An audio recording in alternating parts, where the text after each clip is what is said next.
Monsieur le Président de la République française, cher Emmanuel, Monsieur le Président du Conseil du Togo, médiateur de l'Union africaine pour la région des Grands Lacs, Mesdames et Messieurs les représentants des chefs d'État et de gouvernement, Mesdames et Messieurs les représentants des Nations Unies, de l'Union africaine, des organisations régionales, Mesdames et Messieurs les partenaires techniques et financiers, Mesdames et Messieurs, je voudrais, au nom du peuple congolais, saluer la tenue de cette conférence ici à Paris, aux côtés du Togo, médiateur mandaté par l'Union africaine pour la région des Grands Lacs, et en étroite coordination avec les États-Unis d'Amérique, le Qatar et l'Union africaine qui accompagnent les efforts de médiation et de désescalade.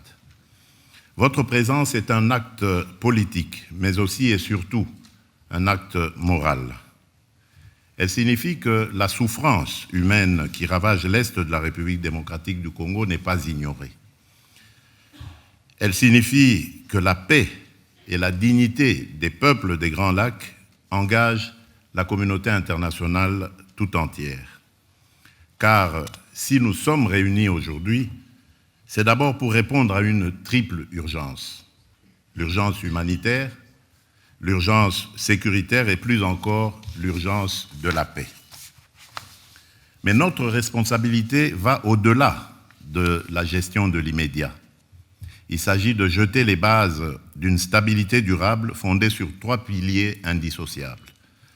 La protection des populations civiles, la recherche d'une paix juste et l'intégration économique régionale comme moteur d'une prospérité partagée, à la condition, bien sûr, qu'elle s'exerce dans un environnement apaisé, sans heurts et sans affrontements.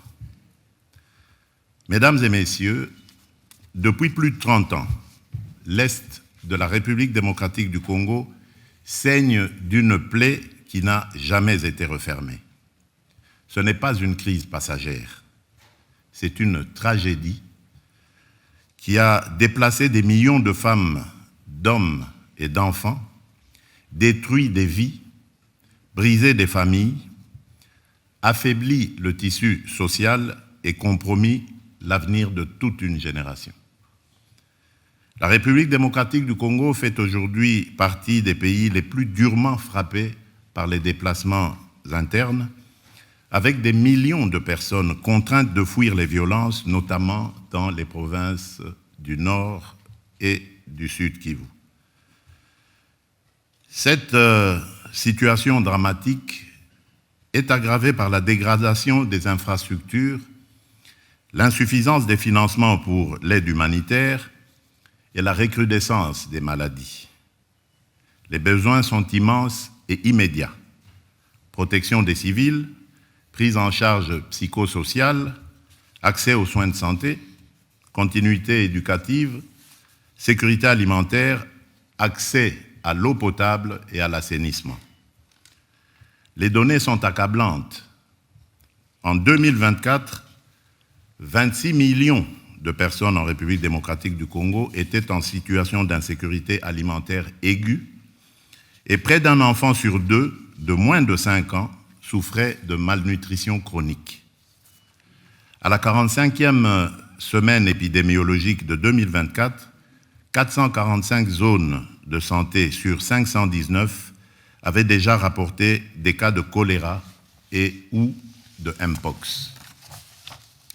Ces chiffres ne sont pas des abstractions statistiques.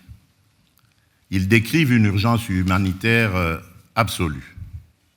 La crise humanitaire en République démocratique du Congo est liée directement à des actions militaires menées par le groupe armé AFC M23, soutenu sur les plans logistiques, financiers et opérationnels par le Rwanda en violation flagrante de la souveraineté nationale et de l'intégrité territoriale de mon pays. Cette réalité est aujourd'hui documentée et reconnue, et elle a été rappelée par la résolution 2773 du Conseil de sécurité des Nations Unies, qui exige le retrait immédiat et inconditionnel de l'AFC M23 de toutes les zones qu'il occupe y compris les centres urbains stratégiques, ainsi que le retrait des forces rwandaises du territoire congolais. Cette résolution n'est pas une opinion diplomatique. Elle est un impératif juridique et politique que chacun ici a le devoir de faire respecter. Mesdames et messieurs, depuis le début de cette année, les violences se sont intensifiées avec une brutalité rarement atteinte. Les offensives menées par le M23, l'AFC M23, dans des zones densément peuplées, ont provoqué des affrontements meurtriers et des déplacements massifs. Des villes entières ont été prises, des communautés déracinées, des quartiers vidés de leurs habitants. Les attaques ont visé des camps de déplacés, des hôpitaux, des écoles. Les violences sexuelles et les violences basées sur le genre sont utilisées comme armes de guerre. Des enfants sont recrutés de force. Des convois humanitaires sont pillés. Rien de tout cela n'est acceptable, rien de tout cela n'est défendable. Rien de tout cela ne peut devenir la normalité d'une région à laquelle on demanderait de s'habituer à l'horreur. Les chiffres parlent d'eux-mêmes et ils sont insoutenables. Des millions de personnes déplacées, des foyers forcés à l'exil à répétition, des enfants privés d'école, des femmes mutilées dans leur corps et dans leur dignité, des épidémies de choléra, de rougeole, de mpox et des flambées de maladies infectieuses dans des zones où les structures sanitaires ont été détruites ou abandonnées. Nous sommes face à une crise humanitaire totale, sanitaire, alimentaire, sociale, psychologique, humaine. Je veux ici saluer celles et ceux qui, au prix du danger, continuent d'agir. Les équipes médicales, les humanitaires, les agents des agences des Nations Unies, les ONG internationales, les ONG locales, les structures communautaires, la société civile, les associations de femmes. À toutes ces femmes et à tous ces hommes qui prennent des risques pour sauver des vies, je dis aujourd'hui, la République démocratique du Congo connaît votre courage et elle vous en est reconnaissante. Mesdames et messieurs, la première responsabilité de l'État congolais est et restera la protection de sa population. Nous assumons cette responsabilité. Nous avons renforcé l'effort humanitaire national, notamment à travers la mise en place de la Caisse de solidarité nationale et de gestion humanitaire des catastrophes, destinée à canaliser de manière transparente les contributions internes et externes et à garantir que l'aide parvienne aux plus vulnérables. Aux côtés de l'État congolais, les agences des Nations Unies, en particulier le Haut Commissariat pour les réfugiés et le Bureau de la coordination des affaires humanitaires, ainsi que plusieurs organisations humanitaires dont le Comité international de la Croix-Rouge et Médecins sans frontières, se sont mobilisés pour apporter une assistance vitale aux personnes déplacées, blessées, exposées. Parallèlement, nous avons mobilisé nos forces armées afin d'assurer la protection de nos citoyens, tout en réaffirmant notre attachement au strict respect du droit international humanitaire, à la protection des civils, des infrastructures médicales et éducatives et du personnel humanitaire. À ce propos, permettez-moi de rappeler une exigence fondamentale. Le respect des conventions de Genève ne saurait être optionnel ni circonstanciel.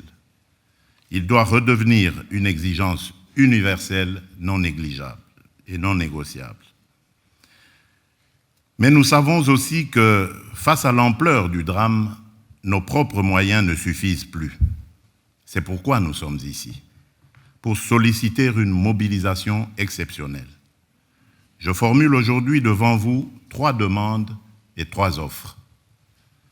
Ma première demande concerne l'accès humanitaire immédiat, sécurisé, garanti.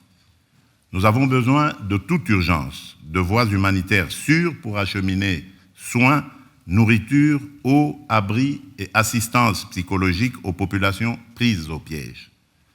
À ce titre, je propose l'établissement d'un corridor humanitaire aérien strictement encadré, permettant le transport des médicaments, des denrées essentielles et la rotation du personnel humanitaire, y compris vers les zones actuellement les plus exposées. Ce mécanisme, placé sous la responsabilité conjointe des Nations Unies et des autorités congolaises, doit être un résultat concret de cette conférence. Ma deuxième demande est un plaidoyer pour un financement massif, rapide, traçable. Le plan de réponse humanitaire des Nations Unies pour l'année 2025 prévoyait une enveloppe de 2,24 milliards de dollars américains destinée à l'assistance vitale de plus de 20 millions de personnes en République démocratique du Congo, dans un contexte déjà marqué par la fragilité et les besoins chroniques, avant même la reprise des hostilités. Ce plan demeure sous-financé. Et chaque jour sans financement, ce sont des vies perdues. Je demande donc un engagement financier additionnel, ciblé, prévisible, qui permette de traiter les besoins vitaux, santé d'urgence, sécurité alimentaire, abri pour les déplacés, protection des survivantes de violences sexuelles, accès à l'eau potable.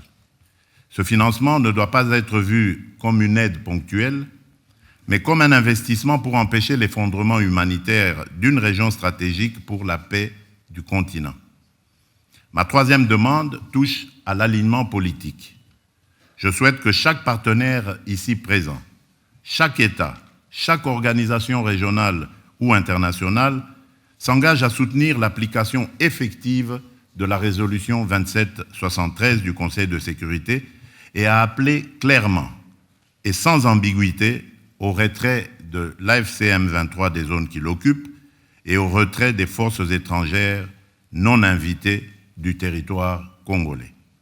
Toute paix durable commence par la fin de l'occupation d'une partie du territoire congolais. Là-dessus, il ne peut y avoir ni double langage, ni compromis moral.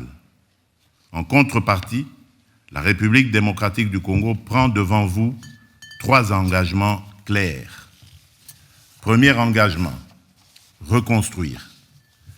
Dès la fin des hostilités, nous lancerons un plan d'aide d'urgence pour la reconstruction du Nord Kivu et du Sud Kivu. Ce plan, que nous concevons comme un pacte national et international, intégrera dans une approche concertée, coordonnée et cohérente l'ensemble des programmes et projets destinés à la stabilisation, au relèvement et au développement durable des provinces affectées. Il visera à mobiliser environ 5 milliards de dollars à l'horizon 2026 pour la réouverture des écoles, la réhabilitation des centres de santé, la reconstruction des routes, le rétablissement des services sociaux essentiels et le retour digne des personnes déplacées. Il ciblera ainsi la sécurité alimentaire car nourrir une famille, c'est déjà commencer la paix. Ce plan sera coordonné, unifié et transparent. Aucun territoire ne sera abandonné, aucune communauté ne sera laissée en marge. Deuxième engagement, protéger les plus vulnérables et responsabiliser les auteurs.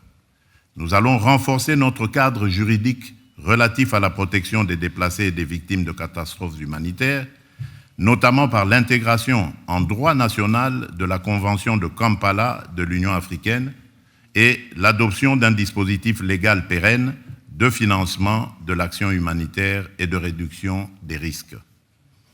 Dans cette perspective, une loi sur le financement de l'action humanitaire et de la gestion des risques de catastrophe sera prochainement adoptée afin de doter le gouvernement de mécanismes pérennes de financement conformément au cadre de Sendai 2015-2030 pour la réduction des risques de catastrophe et aux engagements pris lors du sommet humanitaire mondial d'Istanbul en 2016.